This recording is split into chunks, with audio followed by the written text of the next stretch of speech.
I move people around a bit today. I got it. Hi, Jim. How are you? Welcome aboard. Good to see you.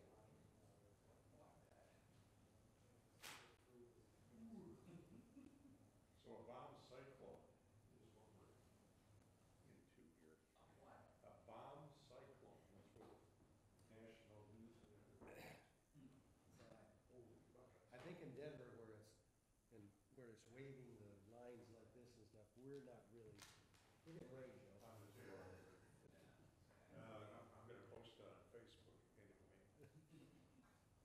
Polar vortex, bomb cyclones, holy buckets.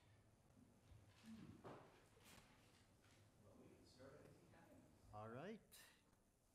Welcome to the March 14th meeting of the Hastings Economic Development and Redevelopment Authority. Number one, we are looking for a quorum, and it looks like we're covered there. And item A, we have an oath of office to administer.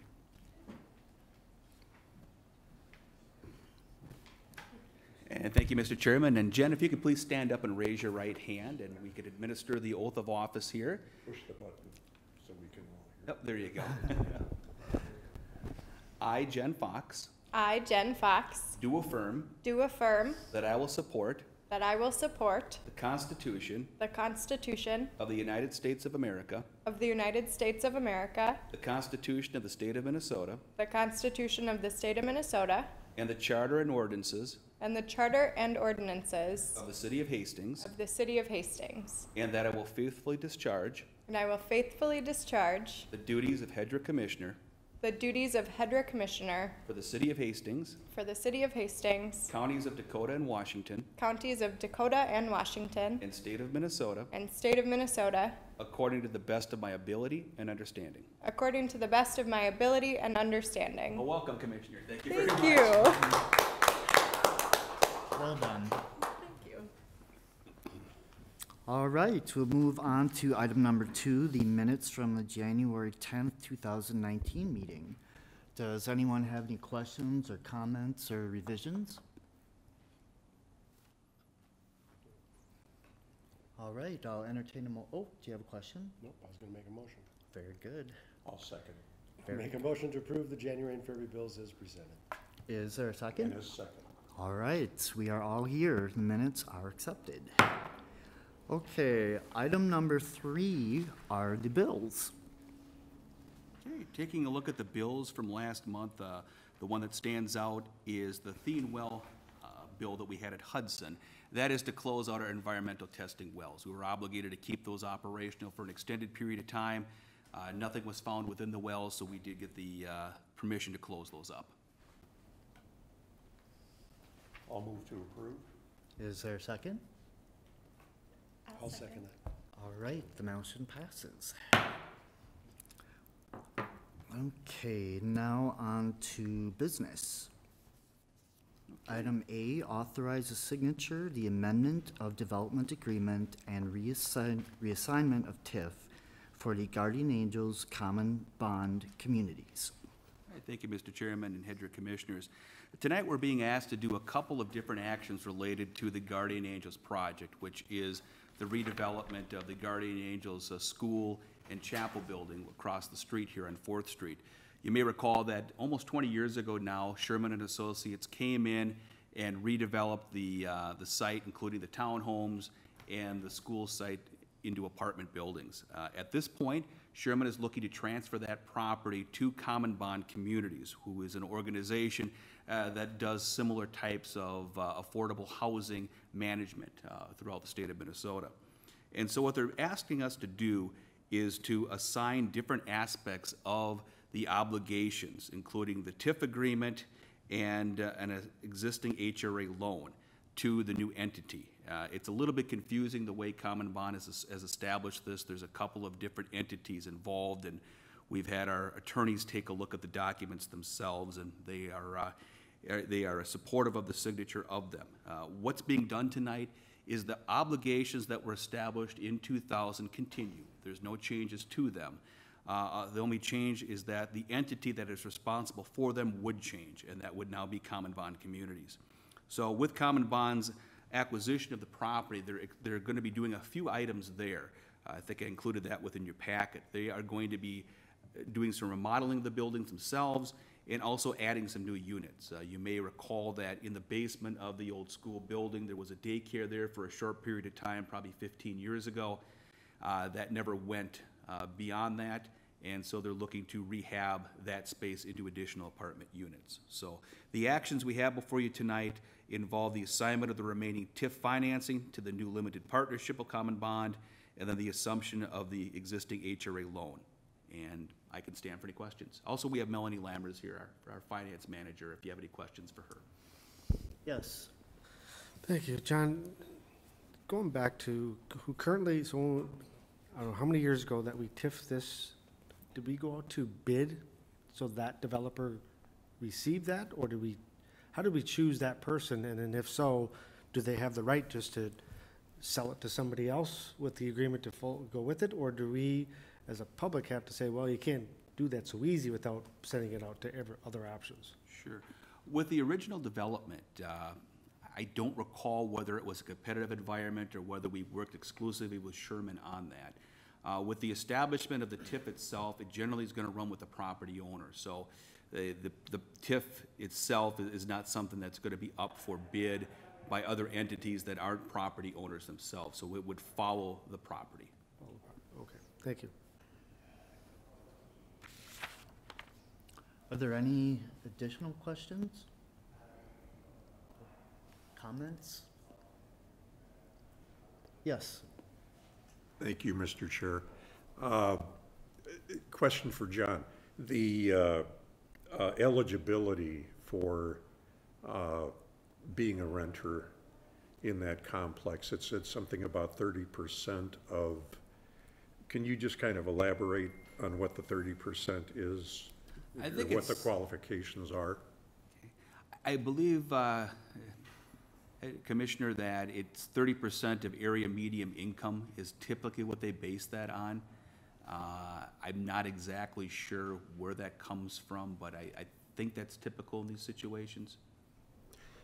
So it's something that that they had established, or is it something that we as a city has established? I think it's something they established at the time so that they could be eligible for more favorable financing for the project. They did the project, I think, through MFHA. And there's certain requirements that if you make units available for lower income individuals, you get more favorable financing terms. Very good, thank you. All right, any additional questions or comments? Yes. No, if there's no other comments, I would advocate authorizing the signature to the amendments as presented to transfer the property from Sherman Associates to the Common Bond Communities, different LLCs as it is represented here. All right, all those in favor signify by saying aye. Aye. And motion carries. All right, on to item 4B. Okay, Prel- 1 minute. yes. Come on up. Preliminary review of potential lot sale, Creek Rentals. Tonight, we're being asked to take a look at a potential project within the industrial park itself, which would be a sale of a 2.6 acre parcel generally located south of Sparrow Boulevard here and just to the west of Voyager Parkway. As you can see within the industrial park, here we go, that we have existing residential development over here, future residential development in the form of an apartment building on this property, and the remaining of the industrial park. So wanted to be able to take this before you to answer a couple different questions or get direction on a couple of different items tonight. We'll go through those in just a moment here. So I will go through some of the background of what's being asked tonight and go through some of the background on the industrial park sales and industrial park land credit, the dollar for land program, and then we can have a discussion. The property owner, or not the property owner, the prospective property owner here, Chad Smarava, is here as well, and he can answer questions about the site. So what's being asked tonight, or what's being proposed, is to acquire this property by Creek Rentals LLC to develop this for a mini storage site. And the mini storage site would look something like this, where you would have four buildings across here, 40 by 300 generally. There'd be 3 general storage buildings itself of about 12,000 square feet, and then a business storage building, which would be a little higher quality towards this end of the property itself. And so that would be the proposal. What Mr. Sravava is proposing here would be something that would be of an attractive quality, looking at the different types of other units that he has seen. He would like to incorporate some of these items into the project itself. He expects a financial investment exclusive of land of about $1.5 million, and we've looked at the value of what this would possibly be from an assessed standpoint of just over $1 million itself. And so what we're looking at tonight is a couple of different items. One, when we have the Industrial Park Land Credit Program, the Land for a Dollar program, we have the opportunity to sell land at a discount provided certain items are provided. One of those items would be the increase in land value. What we do is we take a look at what we propose, what we project the total property market value would be within 5 years, and then we take 10% of that and take that off the top of the price of the land. So the land itself is worth $1.54 a square foot, which would be about $173,000 for the entire property. When we take a look at what we estimate to be the total market value of the building itself, that's about $1.1 million, or translating into a construction credit of about $110,000. The jobs on this type of project are pretty minimal. He proposes that there probably be about a half job created with this. So it's not a job-heavy thing, but it would increase the valuation of the property. And taking a look at the taxable value of other types of units, you know, it could bring in anywhere from $30,000 to $40,000 or more a year annually in taxes to the city here.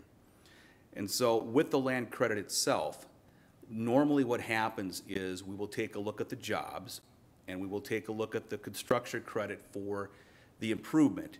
And if those are higher than the cost of the land, then we sell the land for $1. In this situation, that's not the case. The credits itself would equal about $110,000. The property value is $173,000. There have been cases in the past when that hasn't happened, there's been a cash payment, partial on that. So what we propose here is that the credit would be $110,000, and that there would be about $63,000 of cash due upon the transfer of the property itself. So there would be a cash infusion in here from the sale and the credit of the property itself. There are certain requirements that we have, being a business for 5 years, obtaining city council and planning commission approvals for the site plan construction of the site. So what we're asking tonight is the direction from the commission on the type of use that's being proposed here, some of the rationale for the business subsidy that's being proposed. The other question that we have is on the existing site itself, and you can kind of see it here on the aerial, we have a large dirt mound. We've got about 1,000 cubic yards of clean fill that the city owns, and we've used in various places throughout the city. That would obviously need to be removed from the property, but it has certain value to it. Talking to our Public Works Director, we would like to still have access to that in a different location, and we'd be proposing to move that dirt stockpile down the hill on Spiral Boulevard to the old dump site near Glendale Road. So we've been talking to the applicant about the potential of him moving that in exchange for a credit on the cash received for the land, because there is an expense in doing so. So we wanted to get your input on that type of arrangement. We're not sure exactly what that value would be at this point. We still need to work the numbers as far as how much that would cost and how much of a credit that would be. But just wanted to talk generalities with you about the concept of that. And so that's what we have before us tonight. As I said, Chad is available here if you have any questions for him directly, and I'm available to answer anything as well. Thanks. Very good. Thank you, John. questions or comments? Yes. I have two questions. First of all, about moving the dirt for that. We're gonna be moving the dirt for use at some other location within the industrial park or within the city of Hastings, is that right? Yeah, within the city of Hastings. And so it's a benefit to the city, and it would be an expense for the city if we didn't give him credit for taking that move as a discount on the price of the land, right? Correct. Aren't we two entities? One we're the city and one we're the HEDRA? I mean, it seems like I prefer that the city spent the money and moved the dirt than Understood. giving a discount on the land. That's just one commissioner's opinion. Okay? The second question is the location of it is right near, I'm not sure I can see it from here, Jefferson or whatever that, really it is developed there. Chad, I believe it is, you've made a lot of comments or given a good presentation that this is a much more upscale storage facility with great fencing, with landscaping on that. Because it's so close to all this property, where residential property is, you know, do we have something in a development agreement that it's going to be what you've said you're going to commit to, you know, to getting that development of landscaping done the way that it's presented at this point? Are we going to have something in the development agreement to say that we do want that type of appearance right outside a residential area? Sure. And Commissioner, that's something that can be added to the development agreement that we do have for the property sale to get more specificity on what that would include. Okay, thank you. That's all I had. Any additional questions? Yes. Thank you. I just want to follow up with Commissioner Toppin's question on the proposed development here for the applicant. Is it all indoor storage, or, so there's no option for somebody to store something outside of their storage place? Got it. And how many total? I'm just looking for traffic flow. How many people are going to be, how many people could potentially come in and out of this daily, knowing that we have a lot of residents across the street? We would have approximately 200 units. We'd have to go through the site review process with with the city to make sure that we can fit that on. But that we're figuring about 200 units. While I can't give you an exact answer on traffic count, typically a storage facility of this nature is seen as pretty low traffic, low volume. So I could research that, of course, and get back to you, or John and I could, to give you an accurate answer. I guess I'm just looking kind of in general. I don't know how much traffic a storage place creates. So typically, what I have anecdotally heard is you're going to have under 10 visits a day. And probably one of the easiest ways to validate that yourself is we've had a lot of snow, and if you kind of would just drive through, you're going to notice that the vast majority of them haven't been shoveled right up to the door. So I've also kind of validated that there isn't, you know, you're going to probably have fewer than 10% of the people there in a month. So. Okay. One more question, Mr. Chairman. John, looking at the outline that you have on the map here, there looks like there's a little area to the south before the next property line. Is that a easement or potential road? Sure. Commissioner, this is a storage pond area that we have here. So this is the kind of the tail end of the storage pond down here. Got it. And that's on purpose for all those properties to go Correct. into that? Okay, thank you. Yes, Joe. Thank you, Your Honor. The entrance will be off of Spiral Correct. then? And there's not going to be a gatekeeper on duty to open and close the gate? I'm assuming it'll all be via code to get in and out? Electronic key code, Chad? Yes, Yeah, an electronic key code, a very extensive camera system that we operate 24 hours a day. All right.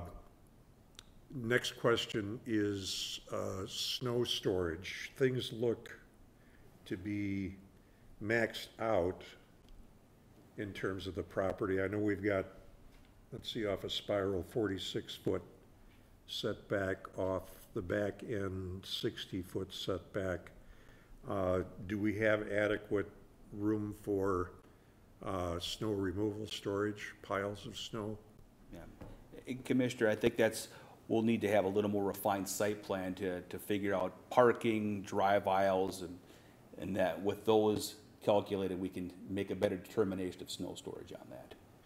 And then regarding the landscaping, and, I appreciate the letter that was submitted saying that there is going to be, the landscaping, screening and so forth, upgraded fence, et cetera, et cetera.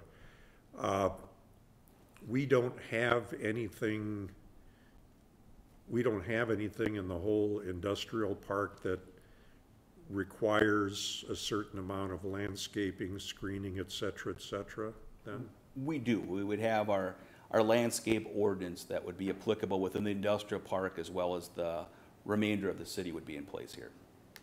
So is the plan that's being submitted more than what is minimally required? Yet to be determined. We have not seen the specific landscape plan yet. So what we typically see at this stage of HEDRA at the time of approval, which would be at a later date, is a concept site plan showing the building locations, parking locations, so we can get an idea of snow storage and access, and then some ideas of what the landscaping would look like.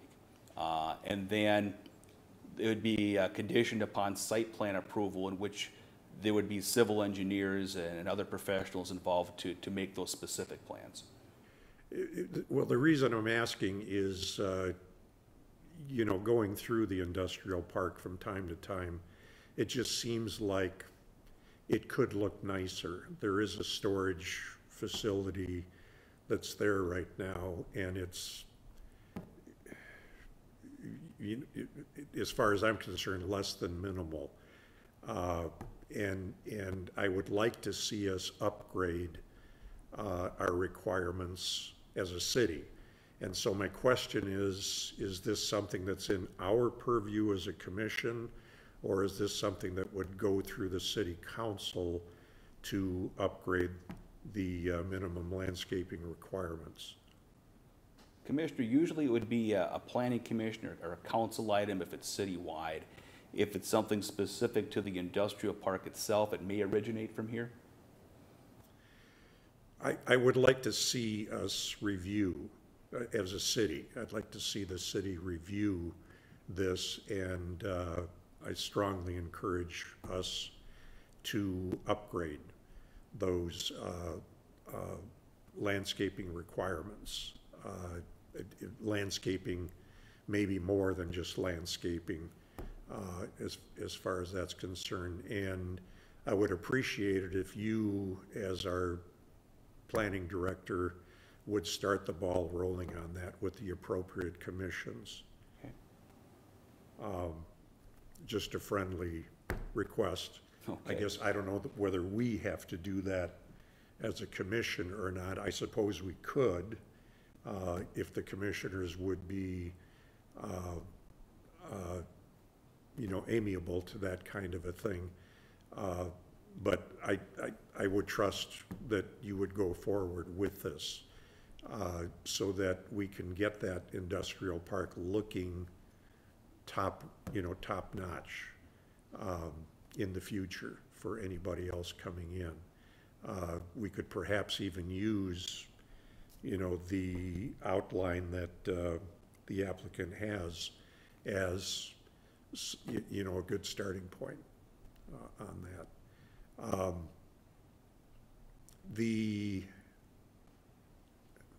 Getting back to the gatekeeper, with 3 kids and their families and so forth, I've had experience with going in and out of sites.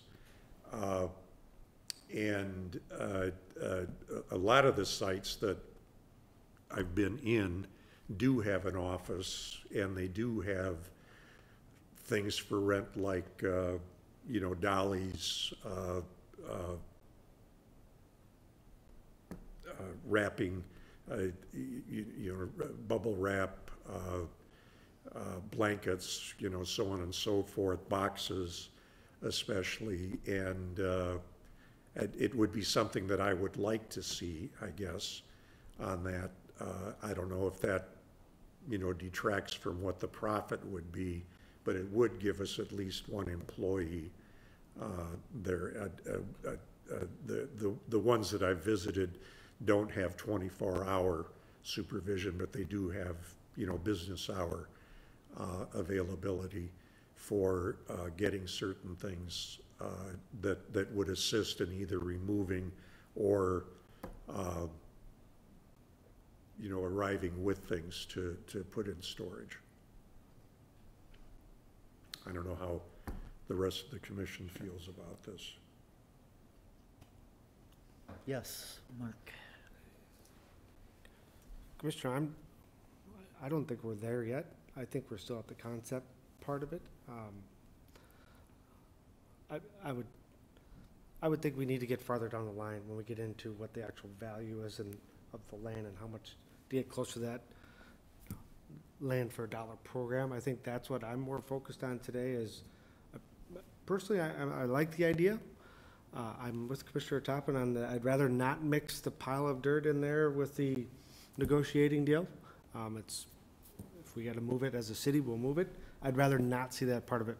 But otherwise, I like what you're doing with the math on the of trying to get the classification down to get to closer what it works for the developer. So personally, I think that's what we're looking for today, and I'm making a motion. I'd like to move forward, just remove that portion of it and keep moving forward with the project, because I do think it's dressed up, and I appreciate the extra effort into that. And I do like that it's all internal storage, that it's not external to go with it. So I think it's a good location. I think there's some potential renters probably right across the street is what I'm thinking, so. I appreciate the comment and discussion with the commission tonight. And again, we're not looking for any formal action tonight, but really wanted to get your direction on the dirt pile, which I'm hearing from a couple individuals. We're not looking to have that as part of a credit on the land price of the property, that the preference would be to handle it in some other manner, which we'll move forward with. And then I wanted to get the reaction on some of the land credit calculations and frankly, the type of use for the site. And it sounds like from the comments I've received tonight so far that seems favorable, and we would concur with that. Looking at the property itself, I think it serves as a nice buffer between the industrial property and the future residential property with its limited activity on it. Yes. Yeah, and that's what I would, serving formerly on the Industrial Park Board, starting in the 90s, we want to improve the landscaping plans and do those things, but I'm not going to put it on one first new project, because they're already talking about raising the bar on how they're going to do landscaping, because they know that the market needs that. And I think if we're willing to give them the credit for just the building portion, that still meets our criteria as to adding value to our industrial park and to the city of Hastings as our whole entire city goes. So as part of our planning meeting, we can maybe talk about future landscaping options. So, but I'm in favor of it too. I think it's keep working your plan and give us more information. Okay, thank you very much. Yes, Joe. Yes, and I'm in total agreement on it. I think it's going to be a worthy project, given everything that's been promised so far. Are we at a point where we know what the taxes will bring in the future? Looking at a rough estimation, I looked at the other mini storage site that we had in there. That brings in about $30,000 annually. So this one would be a little bit nicer. I think the square footage of this is a little bit larger. So I'd say north of 30,000. Okay, thank you. Any additional questions or comments? I'd just like to comment that this is a very good project, I think, for the industrial park with a substantial investment, and I think you're headed in the right direction.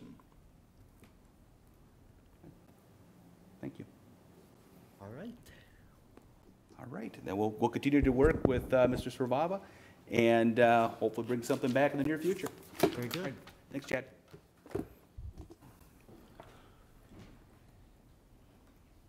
All right, we move on to item 5, reports and information. Reports and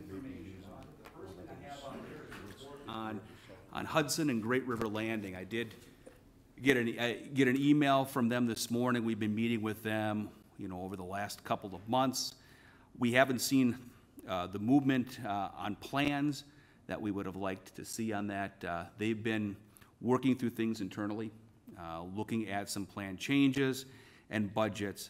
They're at the final end of that from what I've been told, which is good, which will allow them to start construction here in the next a month or so. So that is behind schedule, as we know here, but the project does continue to move forward, and they think that the revisions to the plans and the design changes that they've made will end up with a better project and a more financeable project that they can take forward. So that is the Hudson building itself. With the parking ramp, they say that on March 25th, which is not very far, they want to start work back on that again to have an opening by the end of May. So as soon as they can get rid of the water and get rid of the snow, they'll do some of the concrete work there and finish that up. So that'll be done by the beginning of summer, which will be great. And so I can stand for any questions related to that. Yes, thank you, John. Joe? Thank you, Your Honor. Just a comment,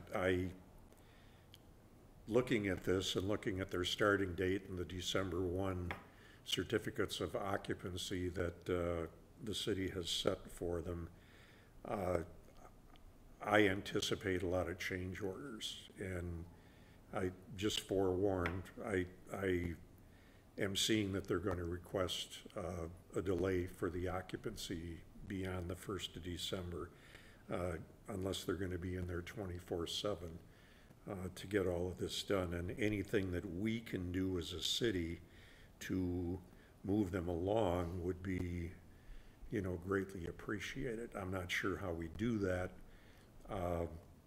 but the fact that you're saying that they are behind schedule already starts to worry me. Enough said. All right, move on to item B, the Panache Cidery. Yeah, not a lot of movement on Panache in the last month, which is, again, disappointing on that one. I spoke to Amita earlier in the year. I'm trying to set up a meeting again with her in the near future so that we can negotiate this price of the property. The real estate option agreement that we signed in December is valid until June 1st, and that's slowly coming upon us here. And so we really need to see some movement in that project in order for that to move forward. There's a part of it that we want to make sure that we can clean the site up. There's another round of applications coming forward for Met Council and Minnesota Deed that we want to be eligible for, and having a developer on board makes that much more doable than without. And so there's that part of the relationship is favorable to us for that other $200,000 to $300,000 worth of site environmental work that needs to be done on that one. And also, we just want to be able to know if this project is going to go or not. So we will see in the future. Any questions? Yes, Joe? Thank you. If they do not meet whatever the requirements are by the 1st of June, do they forfeit the $1,000 then to the city? I'd have to take a look at the language in that. I'm not entirely clear. Okay.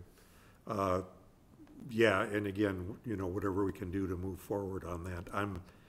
I am, getting requests from the group that was here back in November, December, about a heritage park and so on and so forth, and they keep asking what's going on with the cidery. I don't know if they have, what I keep telling that group is to contact the developer and see if they, could enter into some kind of an agreement for a shared use of the space so that there could be some dedicated park area in addition to the business. I think it would be a nice draw for the business and for the Heritage Park. as far as that's concerned. So, in any discussions you have with the cidery folks, you know, perhaps emphasize that. And I don't know, I have no idea if they have had any meetings or not, any discussions in any way, shape, or form. Thank you. I have a question. It kind of looks like the site plan, a considerable part of that is unbuildable because of power lines above. Maybe that is a viable solution to combine the two in that regard. That's possible, yeah. I mean, you have those power lines bisecting the middle of the site, and I think with some of the previous plans we saw, it would preclude putting structures under there, but not necessarily parking. And so kind of looking at that as kind of the parking belt, since it's in the middle of the property, and then looking at the area towards the river as, you know, some more green space, because you have some prohibitions against anything being constructed from a certain distance from the river. Okay, thank you, John. Any additional questions or comments? Yes, Joe. I'm hearing a fellow commissioner. Is that in the 100-year floodplain or 500-year, or what do we have Yes there? and yes. Part of it's in the 100-year floodplain, you know, more down towards the road area itself. But more than being in the floodplain, its distance from the ordinary high water level of the Mississippi River has consequences. There's certain setback requirements that come into play there. They're not necessarily floodable areas, but more setback areas. We may find something out this spring. Well, we might find out what that really means. You won't keep watching. Right, right, How high is the water? You know, 10 feet and rising, yeah. unquote. All right, any additional questions or comments on this item? All right, we'll move right along to item C, the Economic Development Coordinator. Well, I've had bad news, good news now. I think we finally filled this position after almost 10 months of searching, and we've filled it with a candidate with a tremendous amount of experience.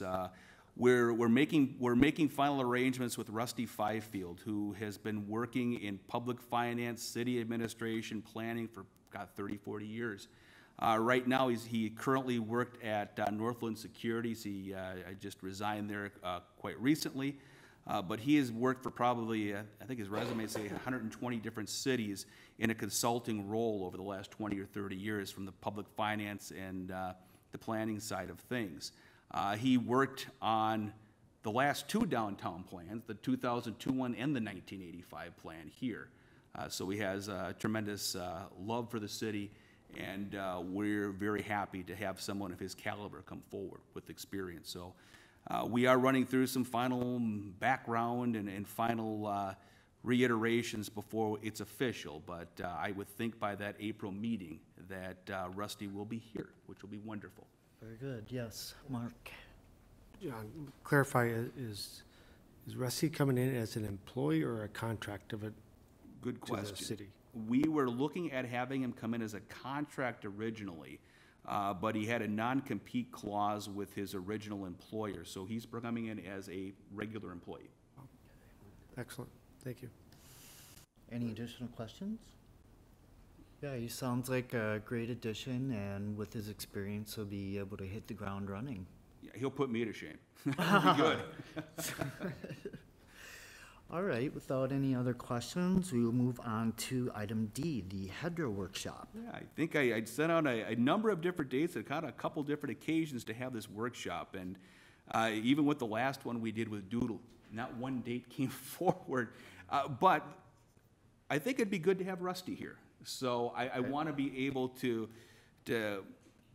get a hold of his start date, which I think is going to be April 1st at this point, and then once I know that for certain, send out some more meeting dates in the April time period that we can all meet together with him included.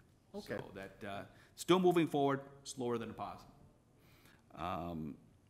Moving on to commercial vacancies, over the last couple of months, we haven't seen too much changes. A couple of things that became available. We had 216 East 2nd Street's available for rent now. Country Nights Bar closed at the beginning of the year. I know that's for sale right now. I talked with the realtor on that one. I haven't heard anything new on that one. I also broached the question with him about, well, that's available now. You've got some other uses within that block that are, that have seen better days, I guess to say it. Perhaps it would be a time to look at something that would be a larger redevelopment. So we're in the very beginning aspects of asking questions on that one, so we'll see what comes available. And then the Star Gazette building is also available for lease here.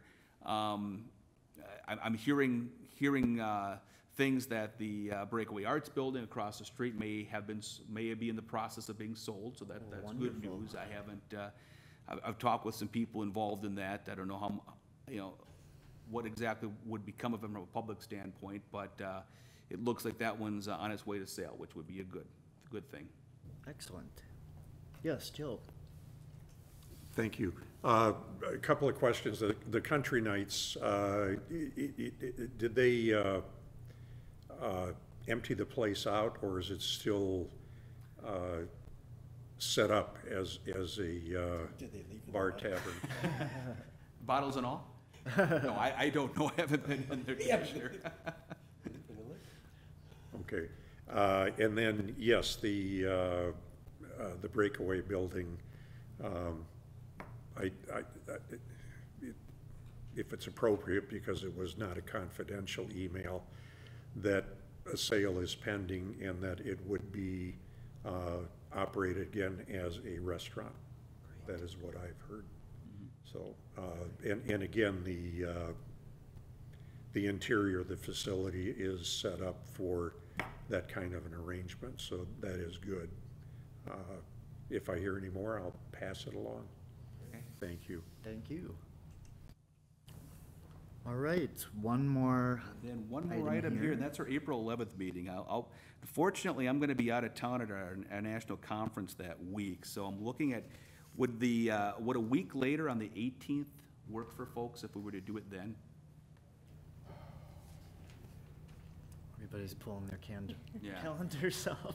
Depends on how much snow's on it. Yeah. There better not be much at that time, My but then, golf league starts on the 18th. yeah, I remember my bowling banquet was during the snowstorm last April, so I will hold tight on that one.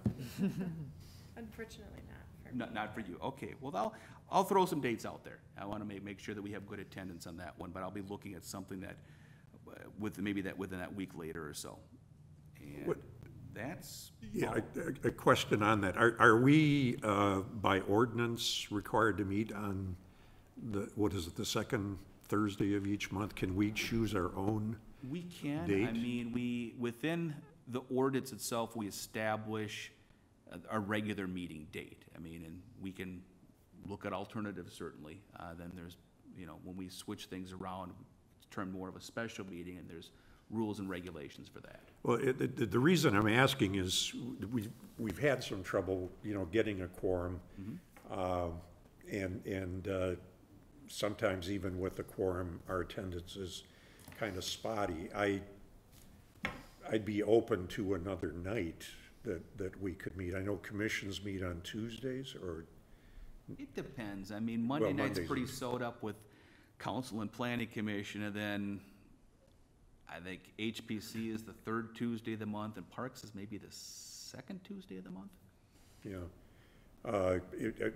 or even a Wednesday, for that matter. I know that's, in terms of the community, a lot of church events are going on Wednesday nights.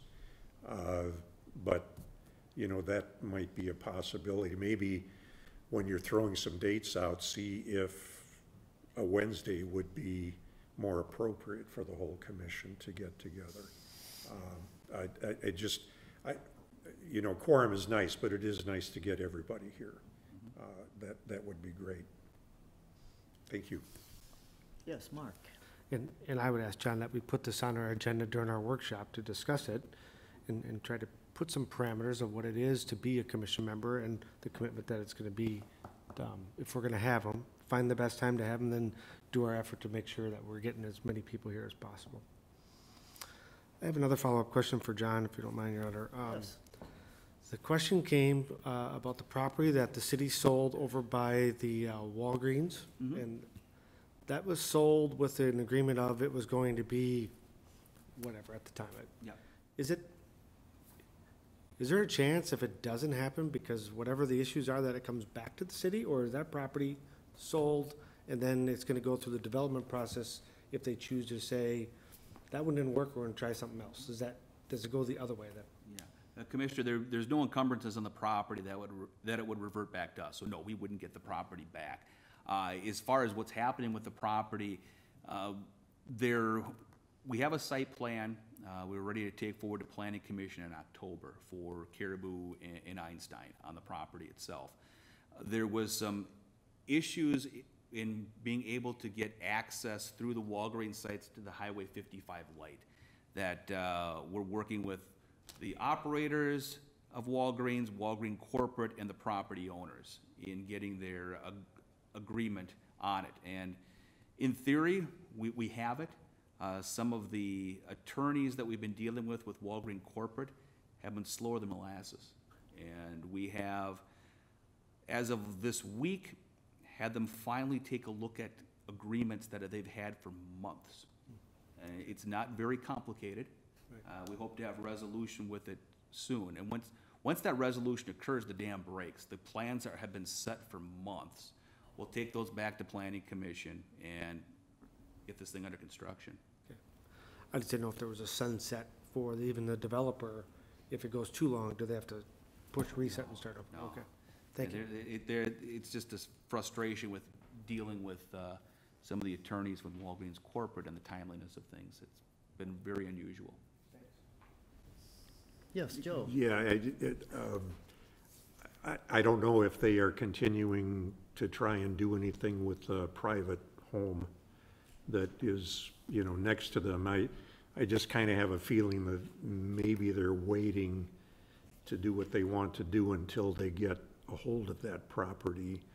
But in the meantime, rather than guessing, I'd like to find out from them if indeed they are still trying to negotiate anything with the homeowner, the property owner there. I know they initially did. I know that they were rejected. Well, the price for sale was rejected. But if further negotiations are going on, perhaps that would help.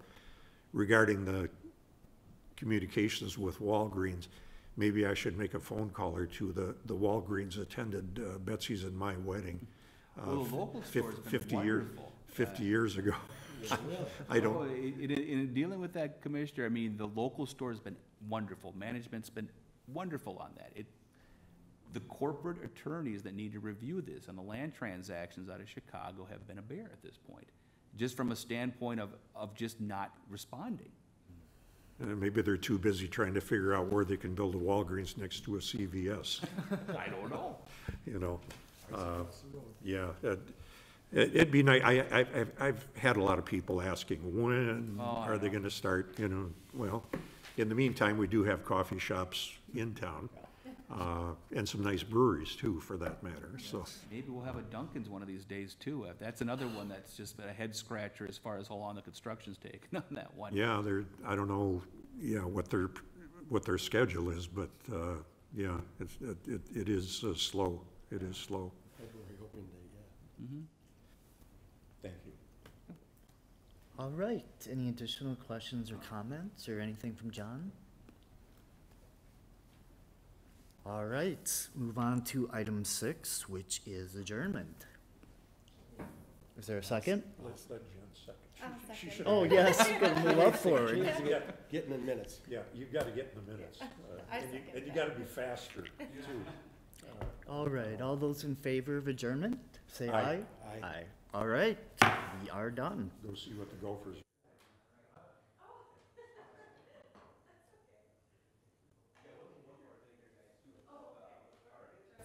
It sounds like they